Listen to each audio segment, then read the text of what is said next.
Hi everyone, welcome back to FPO lessons.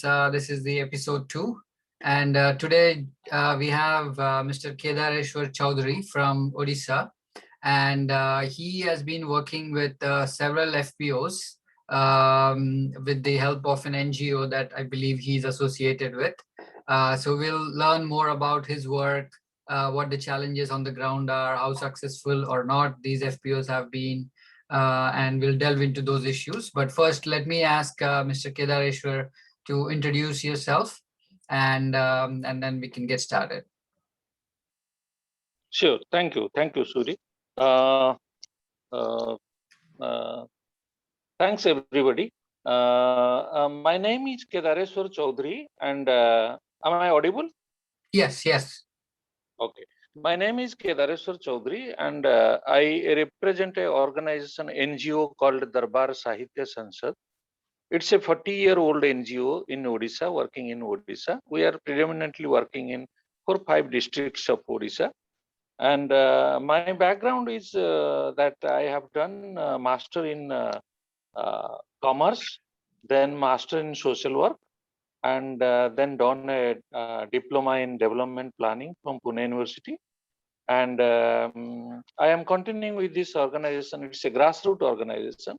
And so far as my experience goes, that I am totally engaged with this organization since last 25 years. And we are working, my organization is working mainly for the economic empowerment of the women and farmers and tribals. And in the process, we have done a lot of work in rural development, women empowerment, then livelihood, then disaster management, then migrant labor, then handicrafts, lot of livelihood activities, in and around livelihood activities we have done. So of late, the last 5-6 years, we started promoting farmers producer organization with the help of NABARD. And till date, we have promoted 7 FPOs. And out of these 7 FPOs, 4 are all women FPOs, women agricultural workers, women agriculture farmers. We have initially we worked with these women farmers through SSG movement, and gradually now they are turning to be members or the shareholders in the FPOs. So we have promoted 7 FPOs, and we are nurturing them, and we are trying to make them sustainable in their operations. And still now there are a lot of gaps, a lot of lacks, a lot of mismatches are there, and we are trying our best to support these FPOs to grow. And a special angle is there. We want women farmers to grow. Right. So that's all.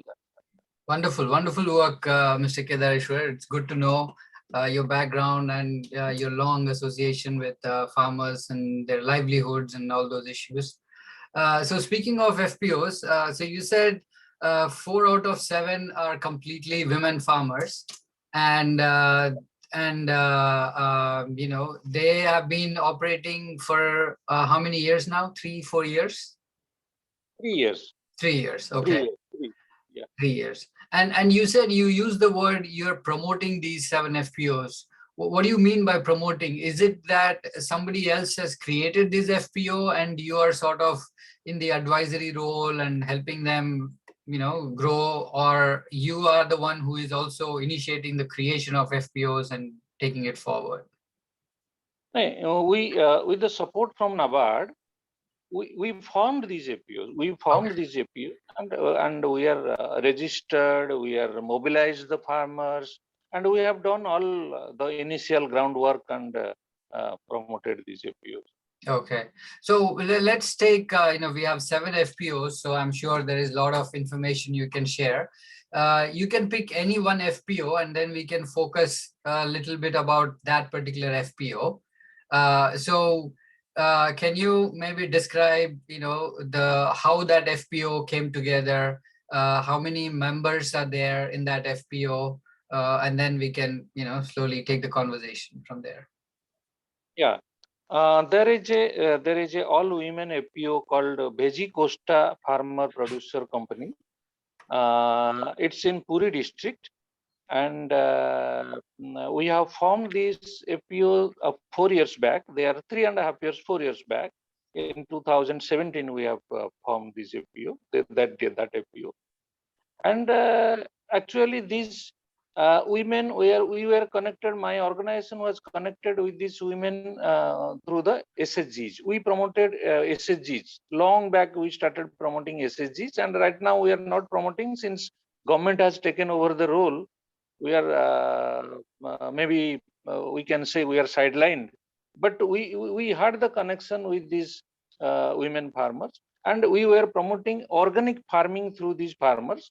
So when the FPO concept came, we mobilized those women farmers and formed the FPO. So that FPO is doing good, but still there are a lot of things to do.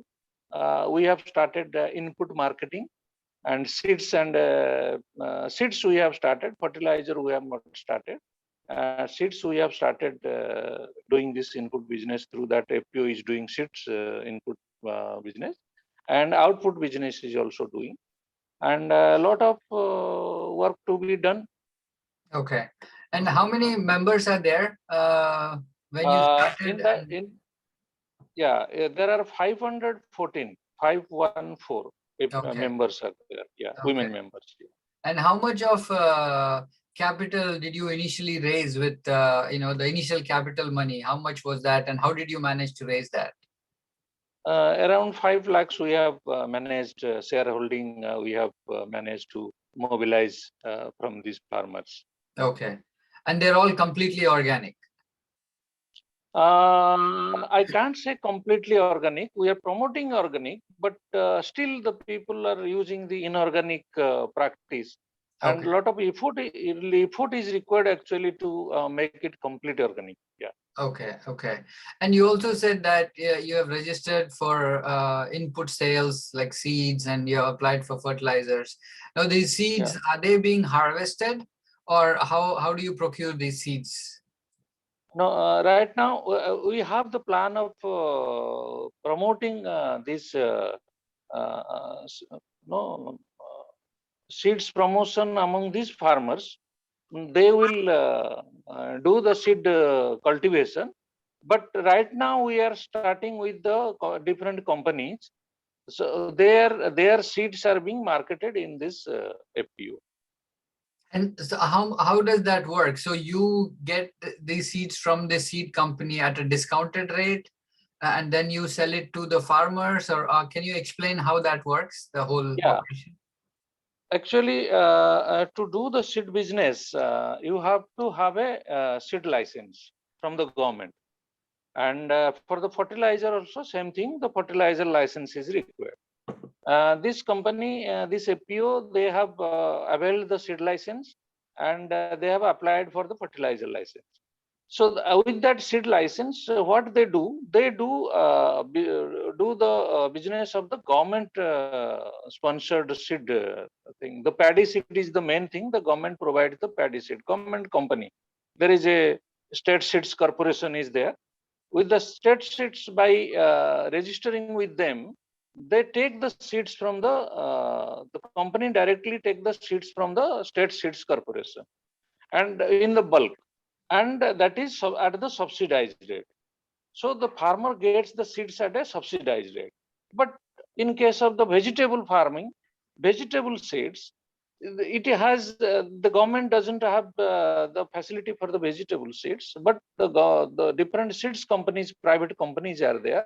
With that companies, one company they have tied up, and they are taking the vegetable seeds from that company at a lower price.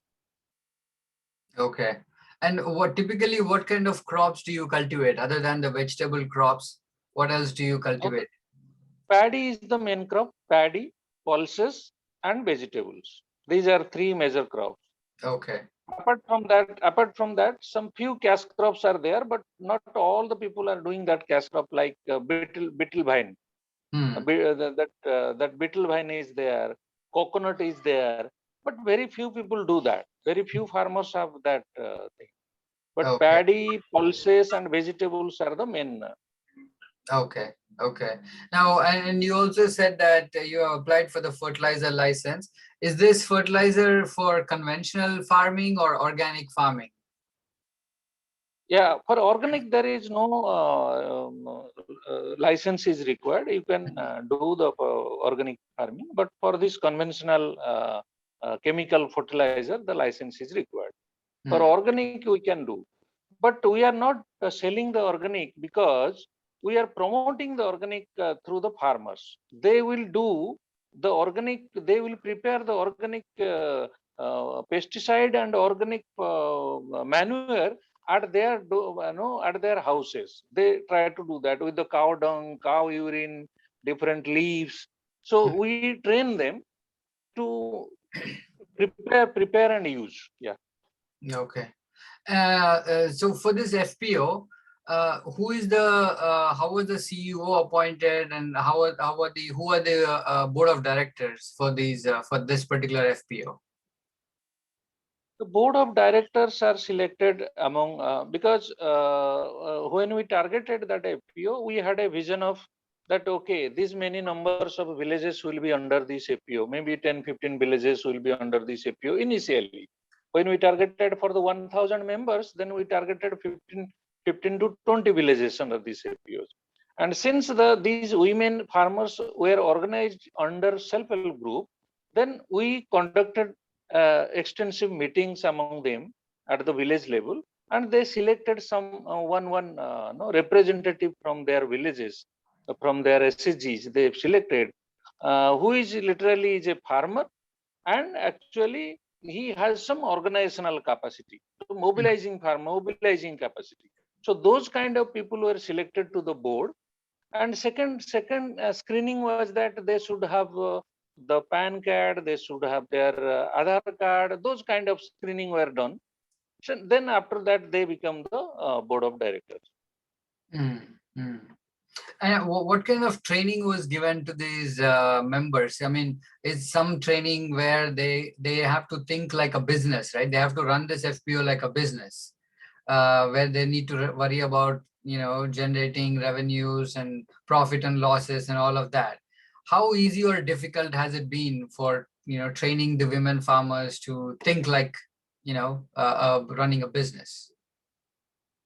Yeah, it is quite challenging right now also. After 4 or 5 years working with them, it is quite challenging also because first of all, they are farmers, and second thing is they are women farmers. And training is okay. We provide the training to them. But what I feel that besides the training, handholding is important, and engaging with them is important. So when the organization we are seeing in Odisha, the promoting agencies are NGOs, those NGOs who have capacity, who have little bit of fund support, they can engage full-time workers with these communities. But where it is not there, it is quite challenging. You have to engage with the people, and you have to teach them business, not in one go. You have to continuously engage with them and talk to them. And what I feel that training and capacity building has become a kind of stakeholders thinking that, okay, provide some training and they will be capacitated on their own. It's not like that. Training is a part of training should be bundled with your all activities. Like marketing should start from day one. That is my idea. I have marketing should start from day one. But what we are the development workers and the professionals are teaching that, okay, first then you mobilize, then there will be business plan, then there will be training to the members, then they will, after 2 years, they will start the business. It is not like that. The mobilization is dependent on marketing, and marketing is also dependent on mobilization, collectivization. So we have to give an integrated approach to them. We teach them, and the work should start from the day one also, so that there should be demonstrative effect. More mobilization can happen, more stakeholder can come. Then this business attitude. So what is more challenging is that bringing the entrepreneurship among these farmers. among these board of directors. That is more challenging we are facing. And lot of effort is required from the promoting agency like us.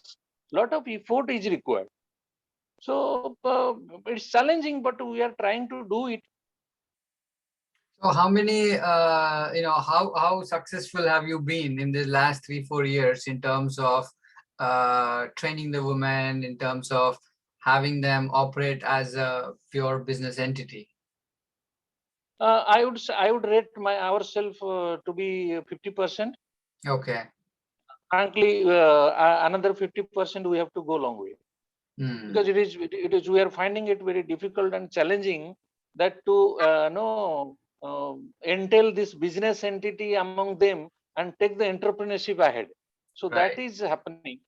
But what we are lacking is a quality CEO, because the funding from NABARD and other NABARD, mainly NABARD, we have not taken funding from other sources. So that is a limiting factor, because the funding is the amount is so less that one quality CEO cannot be appointed with that. So if we don't appoint a quality CEO from the initial years, then spearheading all these things depends upon the CEO. Right. So when the CEO is a mediocre and below standard with very small amount, then that is also very challenging. As a promoting agency, we are facing that uh, uh, thing. So that is there. Quality CEO is a challenge for us also. Okay. Now, this particular FPO, you said that you have 514 members. So given that you have worked with this FPO for like last 4 years, if you were to start all over, what would be the funds, initial funds that you would require to not only as a seed capital, but also think about training and all the human resources that you need and all of that? What would be the ideal, level of funding that you think the FPO should be given? Actually, we started with this FPO with the initial funding of 9 lakhs for 3 years, 3 lakhs per year from NABARD. So now the scheme is changed. NABARD is providing, that time it was providing 9 lakhs. Now it is providing around 18 or 25 lakhs, something like that. Now scheme is changed. But initially what we felt that training cost, it is okay. Training, whatever allocation is there, it is okay. Training can be done. It is not a big deal. But big deal is a quality CEO. So initially we were given around 10,000 rupees for a CEO per month. But at least we need an MBA person, MBA or marketing fellow who has little knowledge about accounting, little knowledge about auditing, little knowledge about company compliance, little knowledge about marketing. So those kind of person, not less than 30 to 40,000 rupees per month. It is not possible. So Right. that is, we are advocating in Odisha also. We are advocating with the donors, with everybody, but that is not happening. Quality manpower is required. Three things are required. What initially? A quality manpower, at least 30 to 40,000 rupees per month. We are not asking for the money. We always talk to the donors. You provide a person, you recruit a person, you provide a CEO to us. That CEO will take it over initially. But initial, what I feel that initial kick is required. Starting kick is required. So that time we have to invest. Now look at the financiers. The financiers are not. No, 3 years back they were not looking at FPOs. Now they are looking at FPOs, but financiers are not comfortable because they are asking for 3 balance sheets. Profitability should be there. So a lot of things they are asking. But the thing is, we engage with these financiers and we say that, sir, they're starting initially. They need initial help. After 5 years, their share capital will go. They will not go to you. Right. Their requirement nurturing is required now. You invest now only, initially. After 5 years, they won't need because they will be sustaining. Right. Right. So that is the major problem. Quality manpower is required.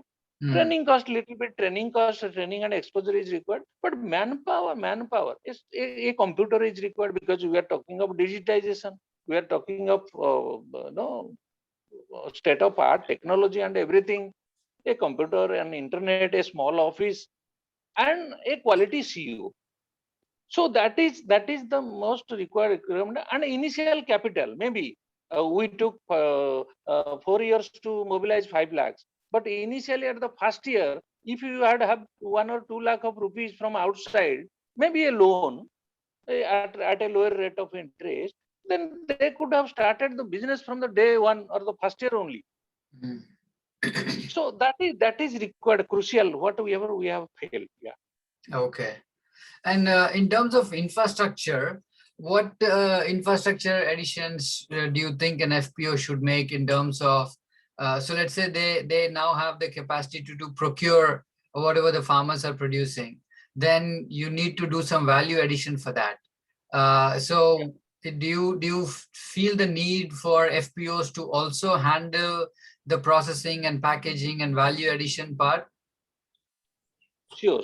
It is most essential because you see, we have done output business, but it is not that much profitable. Input business is little bit profitable, but output business is not that much profitable because lack of infrastructure, because there is no value addition. Suppose we got a loan, that FPO has got a loan from NAB Kisan, about 4 lakhs of rupees of loan they have mobilized from NAB Kisan now. So after mobilizing the loan, they are thinking what to do to procure the paddy. 300 quintals of paddy they want to procure, but they don't have a warehouse where to keep that 300 packets. So they don't have the powerhouse. A sorting grading is required. Suppose I at the doing the business, keeping aside your conventional business in the local markets, we are eyeing the APOs. They are trained. They are different times. We have discussed with them. Okay, we have to look for the market in the urban area. But for the urban area, we have to be little bit prepared. There should be proper packaging, there should be proper grading, there should be proper cleaning. So a sorting grading center, a warehouse, a processing, then they think of processing kind of thing. Suppose tomato is very cheaply available, they can think of processing the tomatoes. So a lot of other things they will think of gradually, but they do not have the minimum infrastructure to do that. So that thing we are trying to do that. They will donate the land and we will apply it in different schemes, so that those sorting grading center and warehouses, a cool chamber, because they are dealing in vegetables, a solar cool chamber, and what those things are there in our mind, and we have discussed with the board of directors also several times, but we are waiting for different opportunities to grab that, whether under some loan, under some different grant schemes, those kind of things. But that is required. Little bit of value addition is required if you want to sell it in the urban markets. And urban market will fetch you good income. Otherwise, the local market doesn't provide a very good income. Right. Now, do any of the government schemes today support such infrastructure support for FPOs? Yeah, government schemes are there. Initially, 2 years back, those schemes were for the individual farmers. Now, slowly, they are changing different schemes for this group FPOs. Now, the government is providing more emphasis on them. So, a lot of schemes are coming up. State government schemes, central government schemes are coming up for this infrastructure. So, are these easy to avail, these schemes? Like, can you just go and apply and you will be granted the loan or whatever is required to set up this infrastructure? Is it that easy? It's not that easy for a promoting agency like us, but we need to work with the government. The government machinery, we need to work with the government machinery to avail that. Yeah, it is not that easy. You have to apply in their portal. Then a lot of paperwork are required. A lot of different stages are there. From the block level, the recommendation has to go. From the district level, the recommendation has to go. At the state level, there should be hearing kind of thing. So a lot of steps are there. It is not that easy. So the ease of business should be introduced for the FPOs also. Sure. yes. So do any of these 7 FPOs that you're working with have this kind of infrastructure, like for processing? No, Any of them? no. None of them Nobody. have. Okay. No. Okay. So now let's move to the output part. You said that you're not making that much of profit. So Yeah. typically, what is the model? Where we can go back to the same FPO in Puri. So once you procure this produce from the farmers, can you explain what happens after that? The FPO, mainly the CO and the BOD, they are involved. They procure the produce. I am talking about the vegetables. Hmm. We have set up collection centers in the villages. Hmm. We have it's a very loose type of, there is no organization kind of thing, but there are 2-3 leaders in their villages. They are given the responsibility. So what happens initially? Initially, the businessmen, they used to come to their village and collect the vegetables, and they were taking. They were sorting on their own. They were taking good vegetables, and they were just leaving the bad ones, or the disfigured, or the uncleaned. Those things they were not taking. So what are happening? The people, the farmers, they used to sell those bad ones in the local markets at a very low price, and the businessman was taking the uh, good ones. Hmm. So what we did, we started these collection centers in the villages. Then we said that FPO will purchase now, procure now from you. So these 2-3 women members, they were the responsible, and they were procuring, and they knew this sorting kind of thing. So, sorting and grading kind of thing. Since there was no facility for that, they were doing on their own, packaging in the gonim bags and other polythene bags and all those packaging. It is not very improved packaging kind of thing.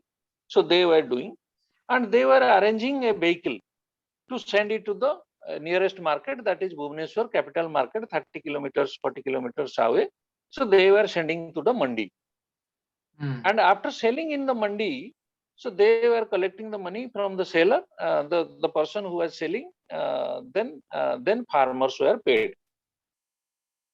So, but there is a nexus between these businessmen and the farmers. After working for 2-3 years, still we find that those businessmen are still present in those villages. Hmm. People are giving to them. People are giving to the FPO also. Why the FPO is not able to break their cycle of these nexus of these businessmen? Because they have different relationship with these farmers. They have given them advance. Hmm. They have given them seeds. They have given them fertilizers. So those kind of things, they have given them advance during the festivals. So those kind of nexus is still existing. And we always discuss in our FPO that if we can play their role, whatever they are doing, the FPO can do that, then only FPO will be ruling, and these businessmen will be wiped out from the villages. So that will happen. But that hasn't happened yet. Partially it has happened, but a lot of effort is there. If we have money, we Hmm. can give advance. Hmm. If we have infrastructure, and if we have a person to look at permanently there, so then we could do all these things. So we are trying to uh, do that. Yeah. One interesting thing you mentioned was that these collection centers collect vegetables. I'm assuming Yeah. that's the same for even paddy pulses also. Is that the same Yeah. collection center? Okay. Yeah. And Yeah. and they are taken to the nearest market, which is in Bhubaneswar, 30 kilometers away. So are we Yeah. saying that none of this is sold in the local areas, in the local markets? They are directly taken to the city? Because the mandi is there in Bhubaneswar. Hmm. So for the vegetables, Bhubaneswar is best, because the mandi, the price they get from the mandi is Hmm. not the local price is less. So Hmm. get a little better price. Sometimes also they suffer loss because of the fall in the price at the mandi. Hmm. But still that. for a bulk purchase, mandi is the best place to sell. But the degraded products or the second graded products, they sell in the local market. So that is happening. But for the paddy and pulses, we have to sell it into different. There are centers. For the pulse, there is a center, place called Jatni, Khurda Road shelter, where a lot of Marwadis are there. They procure a lot of dal mills are there. So we sell them to the dal mills, the pulses. For the paddy it's again the businessmen from Andhra Pradesh, lot of big lorries, big these things, sellers, haulers, those owners, they take it through their agents. And these you sell this to the traders from Andhra and the other Marwadis that you mentioned. Is that all those transactions happening in the mandis or outside of the mandis? No, vegetables are done in the mandi. Otherwise, these are all outside the mandi. Outside the mandis. So you can literally have these sold at the collection centers itself. Collection center, the price is not. Okay. Yeah, price is very little low. Yeah. Okay. So you have to take it somewhere else and then sell it in those markets. Okay, got it. So are there any other, if you were to, based on your experience, if you were to recommend some changes in how these FPOs are being run currently to the government, I'm sure you have probably approached the government agencies also giving your feedback. What would you tell them? As I said, already said that the government has a plan of 3 to 5 years. They have kept in their 10,000 FPOs the central government has declared, and they have selected CBBOs to promote those FPOs, and they have kept around 18 lakhs or 25 lakhs or something like that for 3 to 5 years for these FPOs. But I clearly see a lack of understanding of the issue, or the lack of understanding of the whole process at the government end.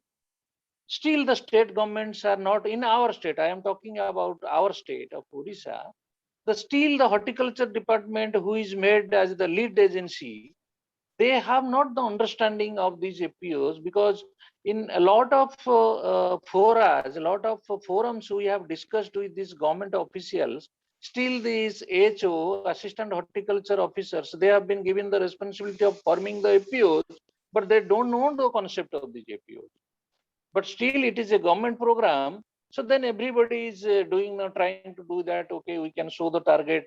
No, still typically in the government sphere, you might notice that, okay, we have to show whatever it is not there in the field, we have to show it. No, how many FPOs are formed, how many have the license, how many of the license. But the evaluation process of how the farmers is, whether the farmers income is doubled out of 14 shareholders in my FPO, if I evaluate how many of them have availed the services of the FPO, then it will be less than 50%. So that is the main issue, how the farmers will get the services of these FPOs. We have to make the FPOs that much vibrant. So that is, and for that we have to invest a lot in the mobilization part. But mobilization part nobody is looking at. Everybody is looking at training and capacity building. But training and capacity building, some sort of infrastructure is required, some sort of preparedness is required, some sort of minimum qualification is required. Suppose a person doesn't have a 10th pass, and I am teaching him that bookkeeping. Then he will say yes. Then after that, nothing will happen. So that is the government is very much obsessed with the training and capacity building. Then loan, external loan. But main thing is we have to invest in quality manpower who can spearhead this process, who can mobilize, who can animate these farmers. The main thing is required for that. Animation is required. long visioning is required. So those kind of things we have to invest much on the manpower in with that FPO. My CEO is required, accountant is required, one mobilizer is required. If we are working with the women, one women animator is required. So those kind of investment we have to do initially, other than no targeting how much loan has given, how much share capital has been incurred, how much business has been done through the bank.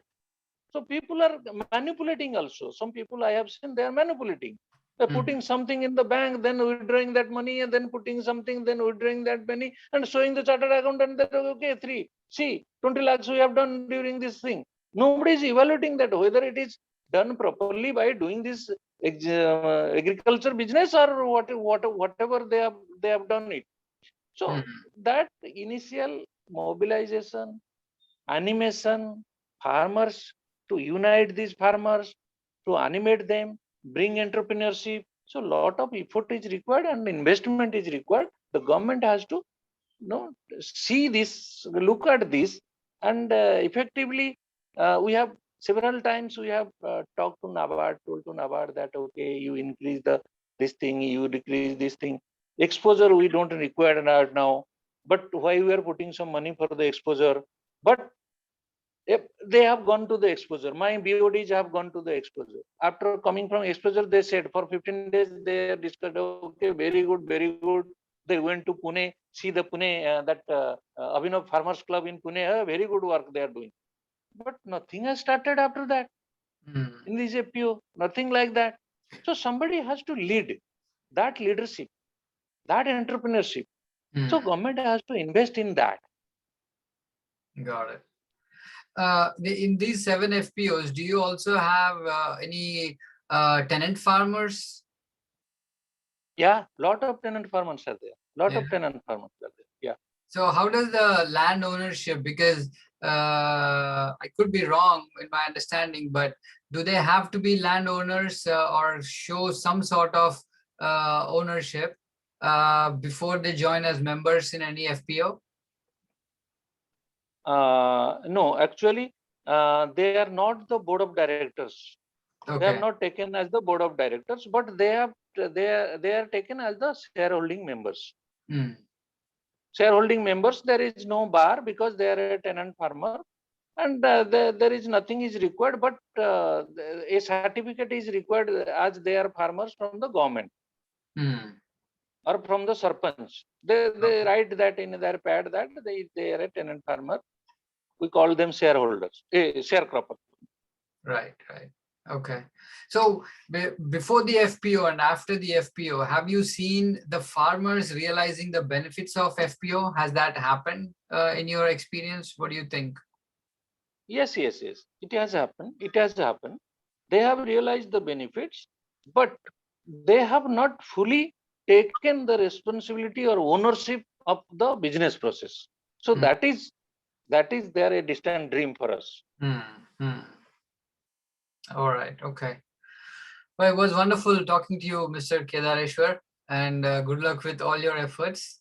And thank you for giving your feedback and spending time with us. Thank you. Thank you. Thank you. Thank you. Thank you. Thank you.